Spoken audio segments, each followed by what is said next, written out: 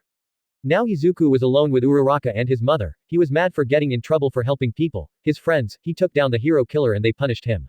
Izuku clenched his fist out of frustration, but once Uraraka grabbed his hands, Izuku was able to calm down. After telling Uraraka everything that happened, even the part about the mystery man, she had to leave since her internship was still going on. Although he didn't tell her about how the person looked exactly like him. Izuku, on the other hand, had his internship cut short. Den showed up the next day to drop off Izuku's belongings and to talk with the police. Den managed to talk to Izuku before leaving. I told you, Izuku, but you didn't listen. Your power is too great now, you need to learn how to control it. I once heard someone say, with great power comes great responsibility. Rage is something that can make you stronger, yes, but it also makes you lose sight of who you are. Remember this, Izuku. Here, take this, Den said, tossing an orange ball at Izuku. Is this? Izuku looked in shock. It was the final Dragon Ball. Yes, Master Roshi said he wanted me to give it to you. I won't lie to you, I wasn't going to give it to you, but I made a promise to Roshi that I would once you trained at the lookout. Take care of the Dragon Balls and use them when you need to, but I hope you never need to. Den turned to leave. Izuku would spend the rest of the time back at UA stuck taking supplementary classes. It was bad, but not as bad as getting arrested. Internships were now over and it was now time to get back to class. Izuku was ready to see how much everyone improved during their time interning. The first person who felt different was Uraraka. Uraraka's power level went up a lot since last time. Her training clearly paid off. I wonder if she can get stronger. Next he turned his attention to Iida and Todoroki. Both of their power levels increased. It must have been the constant use of their quirks. Everyone else stayed the same relatively speaking, but someone else caught his eye. Kachan feels different somehow. His energy has changed since the sports festival. I have to keep my eye on him. Now back in their seats, everyone was curious how Izuku was doing. They have heard about the fight with the hero killer, and how he beat him to a pulp, but no one dared to ask him anything about it. Just then Mr. Aizawa walked into the room in his sleeping bag. Alright students, welcome back. I hope you learned something with your time with some pro heroes. You will soon have to put those new skills to the test in your upcoming final exams.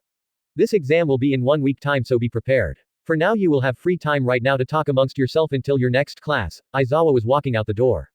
Izuku knew this was his time to redeem himself for what happened with Stain in E23. I have to show everyone I can still control myself even at this power level. Izuku was so into thought that he didn't notice Todoroki walking up to him. Midoriya, Todoroki said now in front of his desk, can I talk to you for a bit? This puzzled Izuku. Todoroki wasn't one to start a conversation, much less during class. Izuku knew what he wanted to talk about. Sure, but let's go somewhere else. Todoroki nodded. Everyone else in the class just stared in silence at the pair walking out of the class. What do you think they are talking about? Mina asked, then turned to Uraraka. Do you know anything about it, Uraraka? I don't know much, but if I had to guess, it probably has something to do with the Hosu incident, Uraraka said as she saw them leave. Deku gave me a simplified version of what happened, but nothing specific. Now outside in the hallway, Izuku and Todoroki could talk without anyone listening in on their conversation. Midoriya, first let me thank you for saving me. That bean you gave me healed my wounds. The doctor said if it wasn't for that I would have bled internally and died. So thank you. And here, Todoroki handed the bag which still had one more bean left. It's nothing, Todoroki. I'm just glad I can help. Izuku waved his hands in front of him, taking the bag. Only one left, huh? I need to save this in case of emergencies. Midoriya, who was the mystery person after the Stain fight? Todoroki was serious, he wanted answers. Izuku truthfully didn't want to answer, but he knew keeping secrets can do more harm than good. Izuku sighed. Honestly, I don't know, but I do know how he looks like. Todoroki's eyes went wide. Really? That's perfect. That means you can give a description and then the police can catch the guy. I can't. Izuku said, looking down. Why not? Just because he beat you doesn't mean you have to be afraid of him, said Todoroki. That's not it. Izuku looked up at Todoroki. The reason why I can't, it's because it was me. Todoroki looked confused. What do you mean? I'm saying is that he looked exactly like me. I know it sounds crazy, but it's true. Except for a scar and his eyes being red, he looked just like me. Izuku stared at Todoroki. That's impossible, unless you have a twin. Do you have a twin? Todoroki asked, to which Izuku shook his head. I don't. There is still a lot of stuff I need to know, but I do know this: he absolutely hates me to the point that he wants to kill me. But he wants to have fun doing it. He told me he would go after Uraraka and my mom. I need to find out why he hates me so much, said Izuku. Very well, let me help you. My father can help. He can help keep them safe for you, said Todoroki. No, I won't put them through that. For now I'll go on as if nothing happened, but I need answers, Izuku said, turning away ready to leave. I appreciate the help, Todoroki, but I want to keep this secret for now. Can you do that for me? Todoroki wasn't sure. Half of him wanted to tell the pro heroes, but the other half knew where Izuku was coming from. Fine, I won't talk. Izuku nodded and walked back to class. I get the feeling that someday we are going to meet again, but something tells me it isn't going to end well for either of us. Izuku looked out the window, hoping that that day wouldn't come. Unknown bar. Shigaraki was in his office destroying everything on his desk out of pure frustration. His plan to make the hero killer an afterthought had backfired. Stain received more news coverage than ever and Shigaraki was mad. Shigaraki, he wants to talk to you. Shigaraki looked up to find Kurogiri at the door. I'll be right there, Shigaraki said, walking with Kurogiri at the bar. There was a small monitor with the words AFO on the screen. Shigaraki, you wasted the 3 Nomus, all of them were either captured or defeated. AFO's voice was heard through the monitor. I know, master, please forgive me, Shigaraki said, scared. Don't get me wrong, I am not mad, AFO said to Shigaraki's surprise. You're not, said Shigarioki with relief in his voice. No, I am not. I want you to use this failure to learn from your mistakes. Even the best of us need help once in a while, AFO said as the monitor turned off. Shigaraki just stood there and reacted on what his master said. Just then a figure walked into the room from the shadows. It seems you need some help, Shigaraki, E23 said, walking out wearing a new mask. E23, you want to help? Then fine, I have something I want to do, Shigaraki said, but first I want to know something. Why do you hate Izuku Midoriya so much? E23 walked up to Shigaraki. Do you really want to know? Yes, a simple reply, but Shigaraki wanted to know. Very well, E23 said as he sat down at the bar. Let me ask you something first, do you know what I am? Master said you were an experiment, Shigaraki said, sitting down next to E23. I am a walking petri dish of strongest fighters on Earth, forcibly grown in a lab. Do you know why AFO called me E23? He said, looking at the bar. Shigaraki knew the answer but did not answer. It's because there were 22 others before me. All of them died due to genetic mutations. And every time the next would feel the pain of the last amplified by 10. It was maddening, the pain I felt was tremendous. It didn't make it any better that I was forced to grow and mature in a matter of months. Then why do you hate Izuku so much? Shigaraki said, still not knowing why he hated him. Part of my genetic makeup is from him. As I was growing up I began to see things, memories, no rather images of Izuku's present life. That's what made me angry, seeing him happy with friends, a master, and a family. Why was I someone born out of him trapped here suffering? Then I decided, if I can't have what he has, then I'll just have to burn everything he ever treasured or will treasure to the ground. I want him to feel pain the same way I felt in that test tube. Then something inside me just snapped. It felt as if a giant beast inside me had awakened and given me unlimited power. E23's aura began to flare out in a black color. I won't rest until he is dead at my feet. E23 was angry, but calmed down when he collected himself. This is the only way I will feel any satisfaction in my life, that's why I want to kill him.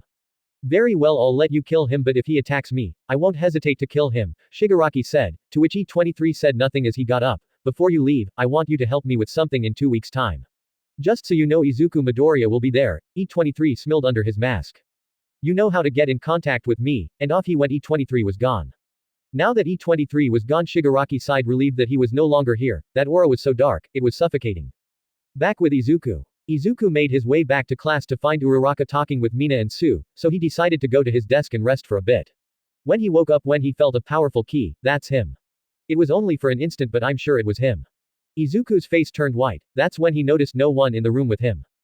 Everyone must have left already, he said, looking in front of him. It was lunchtime, it wouldn't make sense if someone was here.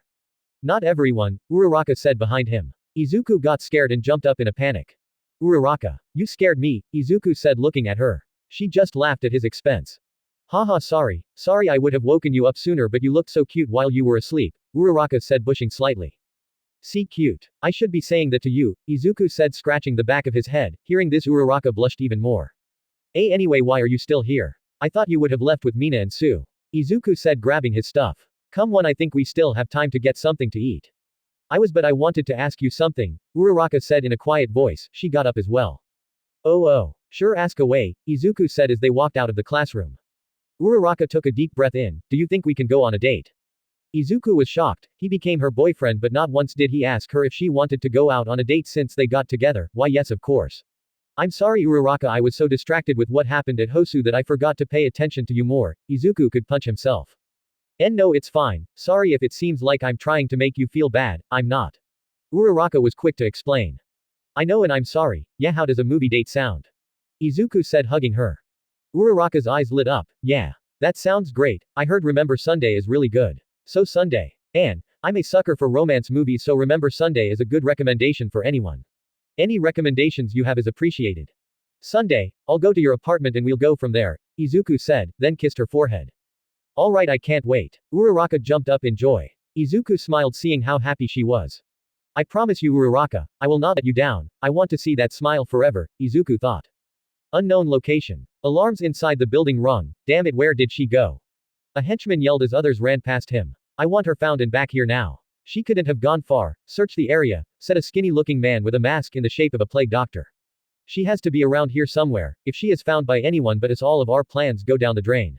Where are you, Eri?